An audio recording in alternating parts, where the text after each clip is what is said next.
la nuit, on fait bouger la capitale. La musique africaine, on reste originale. J'ai des filles sexy assises à ma table.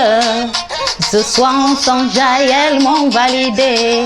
On dépense sans compter, on vit qu'une seule fois. Sortez vos billets, les filles faut. On dépense sans compter. Les filles faut danser.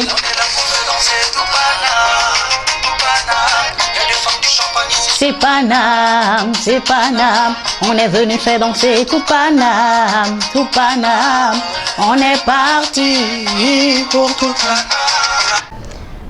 La musique africaine reste originale, disait Fally Ipupa dans cette chanson que j'ai eu du plaisir à fredonner pour vous. Moi, je dirais tout simplement que la mode africaine est aussi originale. Et vous, chers téléspectateurs d'Agolo, merci de prendre une fois encore le rendez-vous sur votre émission préférée. La mode africaine a de beaux jours devant elle, ce qui explique l'entrepreneuriat des jeunes dans ce domaine.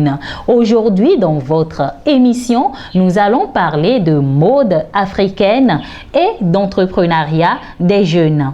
Vous savez, chers amis d'Agolo, la mode est un ferment à l'entrepreneuriat des jeunes africains.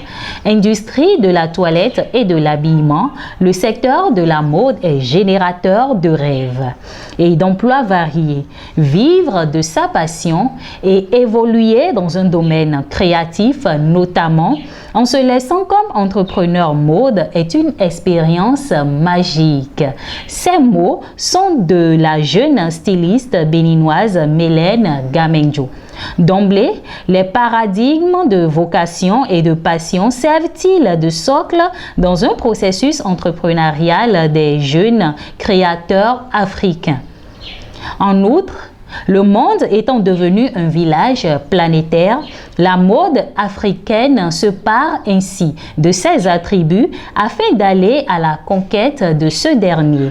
Ce qui attire dans le secteur de la mode africaine, c'est cet environnement hyper créatif, la possibilité de traduire au travers d'une marque son identité, poursuit Mélène Gamenjo.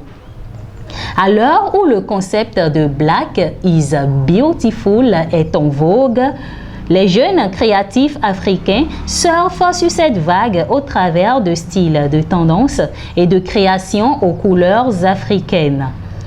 Le fashion entrepreneuriat devient ainsi un médium de diffusion de cette Afrique positive et talentueuse.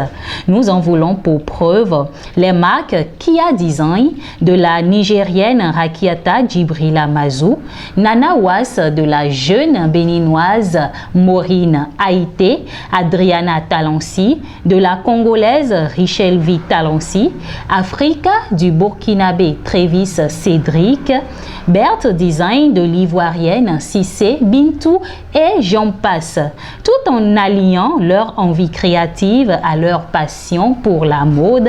Ces jeunes Africains posent un autre regard sur l'Afrique et arrivent à y créer des emplois et de la richesse.